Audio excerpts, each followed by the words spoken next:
بسم اللہ الرحمن الرحیم۔ اللہ کے حضور دعا ہے کہ آپ سب کو اپنی عافیت کے سائے میں رکھے، آپ سب کی جائز مرادیں اللہ تعالیٰ پوری فرمائے۔ گیلانی صاحب یوٹیوب چینل کی اس ویڈیو میں محبت کا ایسا طاقتور وظیفہ ہے جسے رمضان المبارک میں افطاری سے پہلے اگر پڑھ لیا جائے تو آپ کے محبوب پر، آپ کے جائز مقصد والے انسان پر ایسا اثر پڑتا ہے کہ آپ سے رابطہ کرنے کے لیے، آپ سے بات کرنے کے لیے، محبت کا اظہار کرنے کے لیے کال پہ کال کرتا ہے، ہر وقت آپ کے خیالوں میں رہتا ہے۔ میری ایسی بہت ساری بہنیں ہیں جو رابطہ کر کے بتاتی ہیں کہ ان کے شوہر ان کے ساتھ روٹھے ہوئے ہیں۔ اسی طرح بہت سارے بھائی ہیں جن کی خواہش ہوتی ہے کہ ان کی بیویاں عید سے پہلے پہلے ان کے گھر آ جائیں۔ اسی طرح ایسے بہت سارے نوجوان ہیں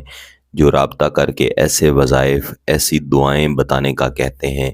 کہ وہ کر لیں اور جلد از جلد ان کا نکاح ہو سکے، ان کے محبوب ان کے حق میں بہتر ہو جائیں۔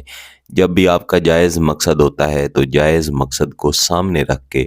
آپ کسی بھی مہینے میں کسی بھی دن کوئی وظیفہ یا عمل پڑھیں،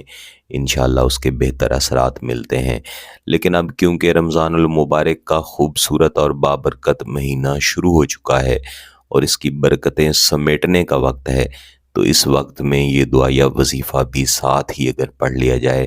تو انشاءاللہ اس کے اثرات اور زیادہ بہتر ملیں گے۔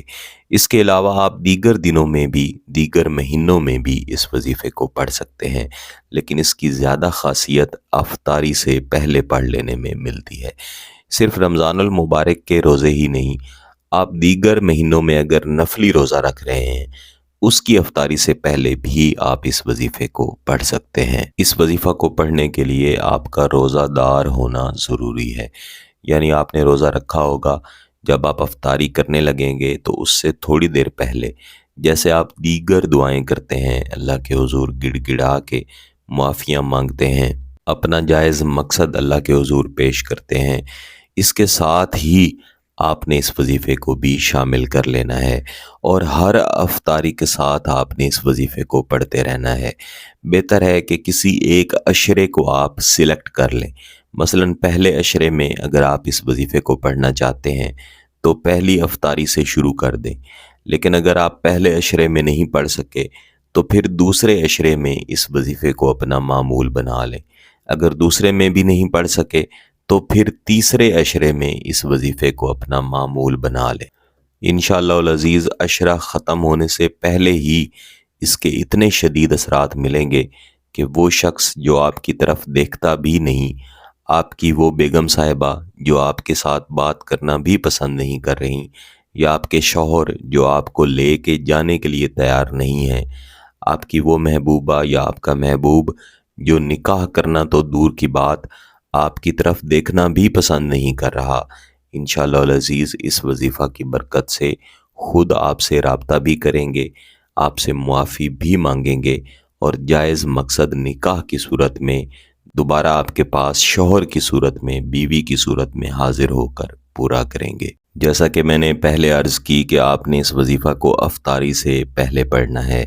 تو اس بات کو مد نظر رکھنا ہے کہ عصر کی نماز کے بعد کا وقت ہونا چاہیے اور مغرب کی نماز سے پہلے کا وقت ہونا چاہیے۔ باوضو حالت میں آپ نے بیٹھ جانا ہے، جہاں پہ مرضی بیٹھیں، اکیلے بیٹھیں یا سب کے سامنے بیٹھیں، سب سے پہلے آپ نے ایک تسبیح یعنی 100 مرتبہ درود شریف پڑھ لینا ہے۔